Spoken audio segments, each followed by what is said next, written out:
வணக்கம் நண்பர்களே.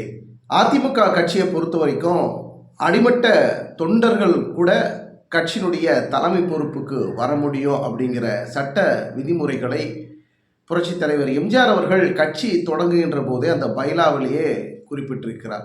அடிமட்ட தொண்டர்கள் தான் ஒரு கட்சியினுடைய ஆணிவேர், அவர்கள்தான் மிகப்பெரிய பொறுப்புக்கு வரக்கூடியவர்கள், அவர்களுக்கு தான் முதல் உரிமை அப்படிங்கிற சட்டத்திட்டங்களை வகுத்து வைத்து எம்ஜிஆர் அவர்கள் அதிமுகவை தோற்றுவித்து இன்னைக்கு பெரிய மாபெரும் இயக்கமாக இருக்கிறது. புரட்சித் தலைவர் எம்ஜிஆருக்கு பிறகு புரட்சித் தலைவி ஜெயலலிதா அவர்கள் கட்சியை வழிநடத்தி பலமுறை ஆட்சி புரிந்து மாபெரும் இயக்கமாக, வலுவான இயக்கமாக வெற்றி கொள்ளக்கூடிய வகையில் பெரிய கட்டமைப்பை உருவாக்கி இன்னைக்கு மாபெரும் தலைவர்கள் மறைந்திருக்கிறார்கள்.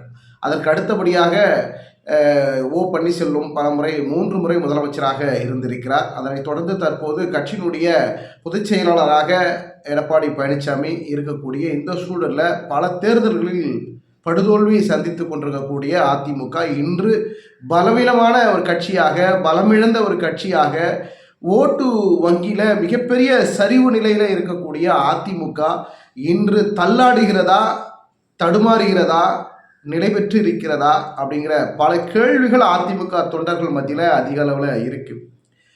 எப்பவுமே ஒரு கட்சி அப்படின்னு எடுத்துக்கிட்டா தேர்தல் அப்படின்னு வருகின்ற பொழுது கூட்டணி அப்படிங்கிற ஒரு கோட்பாடுக்குள்ள எல்லா கட்சிகளும் வரும். தனியாக நின்று ஒரு கட்சி ஒரு மாபெரும் கட்சி தனியாக நின்று வென்று ஜெயிச்சு ஆட்சி பிடிக்கிறதெல்லாம் அது அந்த காலம் மீன்ஸ் எம்ஜிஆர், கலைஞர், ஜெயலலிதா அவர்கள் இருந்த காலகட்டத்தில் அது ஒரு மாபெரும் தலைவர்களுக்காகவே ஒரு மாபெரும் இயக்கமாக இருந்தது. தலைவர்களை நம்பி ஓட்டு போட்ட காலம் அது, கட்சியினுடைய சின்னத்தை பார்த்து ஓட்டு போட்ட காலம் அது. ஆனால் இப்போ அப்படி கிடையாது. தலைகீழாக மாறி இன்று கட்சியில் எவ்வளோ பெரிய தலைவர்களாக இருந்தாலும் அது மக்கள் ஏற்றுக்கொண்டிருக்கிறார்களா அப்படிங்கிற ஒரு மிகப்பெரிய ஒரு கேள்வி இருக்கிறது. தமிழகத்தில் பொறுத்த வரைக்கும் இன்றைய அரசியல் கால நிலவரம் எப்படி இருக்குது அப்படின்னா, இப்போ நீங்கள் அதிமுக அப்படின்னு எடுத்துக்கிட்டாக்கா கட்சியினுடைய தலைமை பொறுப்பில் யார் இருக்கிறாங்க, கட்சியினுடைய தலைமை சரியாக இருக்கிறதா, அந்த தலைமையை வழிநடத்தி செல்லக்கூடிய ஒரு தலைமை பொறுப்பில் யார் இருக்கிறாங்கிற அளவில் இன்னைக்கு அரசியல் மக்கள் உற்று நோக்கக்கூடிய ஒரு சூழல் இருக்கிறது. இந்த அடிப்படையில் கட்சியினுடைய அதிமுக அப்படிங்கிற கட்சியினுடைய பொதுச் செயலாளராக எடப்பாடி பழனிசாமி தலைமை பொறுப்பிலிருந்து சரியாகத்தான் வழிநடத்தி செல்கிறாரா அப்படின்னு அதிமுக தொண்டர்களுக்கு கூட ஒரு சிறிய அளவில் ஒரு மன வருத்தம் இருக்கத்தான் செய்கிறது, மனக்குழப்பம் இருக்கத்தான் செய்கிறது. எடப்பாடி பழனிசாமி என்ன சொல்கிறார் அப்படின்னா, நான் கட்சியினுடைய தலைமை, கட்சியினுடைய பொதுச் செயலாளராக இருக்கிறேன், என் பின்னால் வாங்க, நான் என்ன செய்யணும் ஏது செய்யணும்னு எனக்கு தெரியும் அப்படின்னு எடப்பாடி பழனிசாமி சொல்கிறாரு. அப்படி தொடர்ந்து வந்தால் கூட இன்னைக்கு கடந்த பல தேர்தல்களை படுதோல்வி சந்தித்திருக்கக்கூடிய அதிமுக இன்னும் பல தோல்விகளை சந்தித்தால், பல தோல்வி கிடையாது, வருகிற 2026 சட்டமன்ற தேர்தலில் அதிமுக ஒருவேளை தோல்வி அடைந்தால் மிகப்பெரிய கேள்விக்குறியாக மாறிவிடும். அதிமுக அடுத்து என்ன நடக்கும் அப்படிங்கிற அளவில் கூட யோசிக்க முடியாத அளவில் மிகப்பெரிய அடியை அதிமுக சந்திக்கக்கூடிய வாய்ப்புகள் இருக்கிறது. ஆனால் கூட்டணி அப்படின்னு வருகிற போது, அதாவது ஒரு திரைப்படத்தில் ஒரு வசனம் வரும், கூட்டி கழிச்சு பாருங்க கணக்கு சரியாக வரும் அப்படின்னு. அதே போல தான் ஆட்சின்னு வருகின்ற போது, கட்சின்னு வருகின்ற போது, தேர்தல் வருகின்ற போது கூட்டணி கணக்கு தான், அந்த முடிவு தான் சரியாக இருக்கும். ஆனால் அந்த கூட்டணி கணக்கு சரியாக எடுக்க வேண்டும் அப்படிங்கிற ஒரு பட்சத்தில் இன்னைக்கு அதிமுகவை நம்பி கூட்டணி வைப்பதற்கு பல கட்சிகள் ஏன் தயங்குகிறது? எடப்பாடி பழனிசாமியை தலைமையை ஏற்று அந்த கட்சியில் கூட்டணிக்கு வருவதற்கு தயங்குகிறார்களா அப்படிங்கிற ஒரு பல கேள்விகளும் தொடர்ந்து கொண்டிருக்கிறது. எடப்பாடி பழனிசாமி ஒருவேளை தமிழக வெற்றி கழகத்தை அதிமுகவுடன் கூட்டணிக்கு அழைத்து ஒரு பெரிய ஒரு கூட்டணியை வைக்கலாம் அப்படின்னு நினைச்சால் கூட அது ஒரு மிகப்பெரிய ஒரு சிக்கலைத்தான் கொடுக்கும். தமிழக வெற்றி கழகம் மட்டும் அதிமுக கூட்டணிக்குள் வந்தால் போதுமா? இன்னும் பல கட்சிகள் அதிமுக கூட்டணிக்குள்ள வந்தால்தான் ஒரு மிகப்பெரிய ஒரு கூட்டணியாக, மெகா கூட்டணியாக அமையும் அப்படிங்கிற ஒரு சூழல் இருக்கிறது. இந்த நிலையில தான் பாஜக எப்படியாவது அதிமுகவை பாஜக கூட்டணிக்குள் கொண்டு வருவதற்கு பல்வேறு யுக்திகளை கையாளுறாங்க. பல அமலாக்கத்துறை ரெய்டு மூலியமாக பல நெருக்கடிகளை கொடுத்து, சின்னத்தின் மீது பல நெருக்கடிகள் கொடுத்து, எடப்பாடி பழனிசாமிக்கு தொடர்ந்து பல நெருக்கடிகள் மேல் நெருக்கடி கொடுத்து எப்படியாவது பாஜக கூட்டணிக்குள்ள அதிமுகவை கூட்டணிக்கு இணைத்து விட வேண்டும் அப்படிங்கிறதான் பாஜகவினுடைய மிகப்பெரிய அஜெண்டாவில் முதன்மையான அஜெண்டா. இந்த சூழலில் எடப்பாடி பழனிசாமி என்ன சொல்கிறாருன்னா, ஓ பன்னீர்செல்வையோ சசிகலாவை அவர்களையோ கட்சியில் இணைக்க முடியாது, பிரிந்தவர்கள் தான், நீக்கியவர்கள் தான், மீண்டும் இணைப்பதற்கு வாய்ப்பே இல்லை அப்படின்னு எடப்பாடி பழனிசாமி தெளிவாக சொல்லிடுறார். ஓ பன்னீர்செல்வம் என்னங்கிறாருன்னா, பிரிந்தால் அதிமுக என்றைக்கும் வெற்றி பெறாது, இணைந்தால் மட்டும்தான் அதிமுகவுக்கு வெற்றி வாகை இருக்கு. இணைப்புங்கிற ஒரு பேச்சு எடுத்தால் மட்டும்தான் அதிமுகவிற்கு வெற்றிங்கிற அந்த முதல் படியை தொட முடியும்.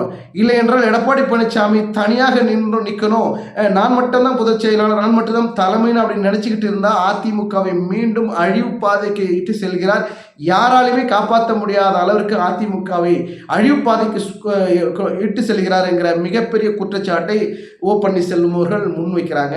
இந்த நிலையில் எடப்பாடி பழனிசாமி கூட்டணி கணக்கை சரியாகத்தான் எடுக்கிறாரா? பாஜகவை மீண்டும் எதிர்நோக்கி காத்து கொண்டிருக்கக்கூடிய எடப்பாடி பழனிசாமி அவருடைய ஆழ்மனதில் உள்மனதில் கட்சியினுடைய முக்கிய நிர்வாகிகள் அவருடைய எண்ண ஓட்டங்கள் எல்லாம் மீண்டும் நாம் ஆட்சியை பிடிக்கணும் அப்படின்னா பாஜக கூட்டணி தான் நமக்கு சரியானது அப்படின்னு அதிமுக நிர்வாகிகள் முக்கிய மூத்த தலைவர்கள்லாம் நினைக்கிறாங்க. ஆனால் எடப்பாடி பழனிசாமியை மீறி எந்த ஒரு முடிவும் எடுக்க முடியாத ஒரு சூழலில் தான் அதிமுக இருக்கக்கூடிய முக்கிய நிர்வாகிகளுடைய நிலைப்பாடாக தற்போது இருக்கிறது. பொறுத்திருந்து பார்க்கலாம். எடப்பாடி பழனிசாமி தேர்தலுக்கு முன்பாக, தேர்தலாம் இன்னும் 14-15 மாதங்கள் தான் இருக்கிறது, அதற்கு முன்பாக கூட்டணி நிலைப்பாடுக்குள்ள கூட்டணி வைத்தால் மட்டும் போதுமா அப்படின்னா கட்சி வலுவிழந்திருக்கிறது. தொண்டர்களுடைய மனநிலை மாற்றத்திற்குள்ளாகி கொண்டிருக்கிறது. யார் நமக்கு தலைமைங்கிறது யாருன்னு தெரியலங்கிற ஒரு குழப்பத்தில் அதிமுக தொண்டர்கள் மிகப்பெரிய அளவில் சிதைந்திருக்கிறார்கள். அவருடைய மன ஓட்டங்களையும் அவருடைய நம்பிக்கைக்குரிய விஷயங்களையும் எடப்பாடி பழனிசாமி அவர் செய்தால் மட்டும்தான் அதிமுக இருக்கக்கூடிய தொண்டர்களுடைய பிரிவு மனப்பான்மை ஒற்றுமையாக இருக்கக்கூடிய ஒரு வாய்ப்பு இருக்கும். அப்படி ஒற்றுமையாக ஒன்றுபட்டால் மட்டும்தான் அதிமுகவுக்கு வரக்கூடிய அந்த ஓட்டுகள் எல்லாம் சிதறாமல் சிந்தாமல் அதிமுகவுக்கு வருவதற்கு வாய்ப்புகள் இருக்கிறது. ஒன்றுபட்ட அதிமுகவை எடப்பாடி பழனிசாமி உருவாக்குவாரா? பாஜகவுடன் கூட்டணி கைகோர்த்து கூட்டணி அமைக்க வாய்ப்பு உருவாக்குவாரா அப்படிங்கிறத நம்ம பொறுத்திருந்து பார்க்கலாம். நாடாளுமன்ற தேர்தலில் படுதோல்வி சந்தித்த அதிமுக சட்டமன்ற தேர்தல் 2026 சட்டமன்ற தேர்தலிலும் தோல்வி சந்தித்தால் எடப்பாடி பழனிசாமியுடைய அரசியல் வாழ்க்கை, அரசியல் பயணங்கிறது மிகப்பெரிய ஒரு கேள்வியாக மாறும். அது எடப்பாடி பழனிசாமிக்கு மட்டும் கிடையாது, அதிமுகங்கிற ஒரு மாபெரும் இயக்கத்திற்கே மிகப்பெரிய ஒரு கேள்விக்குறியாக கூடிய ஒரு வாய்ப்புகளை எடப்பாடி பழனிசாமி உருவாக்கி விடுவாரோ அப்படிங்கிற அச்சத்தில் தான் அதிமுக தொண்டர்களும் நிர்வாகிகளும் இருக்கிறாங்க. பொறுத்திருந்து பார்க்கலாம். அதிமுகவை வலுவான கட்சியாக மெகா கூட்டணி அமைப்பதற்குண்டான வழிவகைகளை எடப்பாடி செய்வாரா அப்படிங்கிறத நம்ம பொறுத்திருந்து பார்க்கலாம். நன்றி, வணக்கம். உங்கள் அனைவரிடத்திலும் ஒரு அன்பான வேண்டுகோள், நம்முடைய சேனலை இதுவரைக்கும் சப்ஸ்கிரைப் செய்யாதவர்கள் சப்ஸ்கிரைப் செய்து வைத்துக் கொள்ளுங்கள். உங்களுடைய மேலான ஆதரவு எங்களுக்கு அடுத்தடுத்து போடக்கூடிய வீடியோக்கு ஒரு பலமாக இருக்கும். கிட்டத்தட்ட ஒரு 80% நம்மளுடைய சேனலை இதுவரைக்கும் சப்ஸ்கிரைப் செய்யாமல் பார்த்துக்கிட்டு இருக்கிறாங்க. உங்கள்கிட்ட ஒரு அன்பாக கேட்டுக்கிறேன், நம்மளுடைய சேனலை சப்ஸ்கிரைப் செய்யுங்க, லைக் பண்ணுங்கள், உங்களுடைய கருத்துக்களை கமெண்ட் செக்ஷனில் பதிவு பண்ணுங்கள்.